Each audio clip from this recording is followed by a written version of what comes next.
বার্নপুরে বুলডোজারের গর্জন, আর মুহূর্তেই মাটিতে মিশে গেল তৃণমূল কাউন্সিলরের কার্যালয়।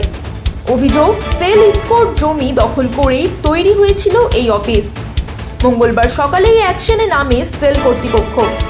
বুলডোজারের সামনে ভেঙে পড়ে কার্যালয়ের বড় অংশ, আর এলাকায় ছড়ায় চাঞ্চল্য। তবে কাউন্সিলর রিয়াজ খুশির দাবি, মানুষের পরিষেবার জন্যই এই কার্যালয়। জমি যদি সেলের হয়, আমরা কোনো বাধা দেব না। বার্নপুরে এই বুলডোজার অ্যাকশন এখন জোর রাজনৈতিক চর্চার কেন্দ্রে।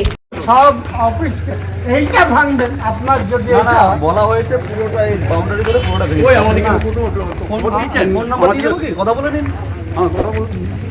আমাদের সব অ্যাপ্লিকেশন সব কিছু করা বললো, ঠিক আছে আপনারা তাহলে উনি বলেছেন তো ওনার সাথে কথা বলে নিন, নাম্বার দিয়ে দিচ্ছি। আস্তে আস্তে স্যার, আস্তে ফুল টিম নিয়ে আসছে। এই যে এনারা বলছেন কথা বলেছেন, কাকে কে থাকে আমরা কি করে জানবো? আমাদের যেটা নোটিশ সার্ভ করা আছে সোনু স্যার আসছে, ফুল টিম নিয়ে আসছে। এই অফিসে মুছে দেওয়া হয়েছে কালি দিয়ে, যেটা সিগন্যাল ছিল।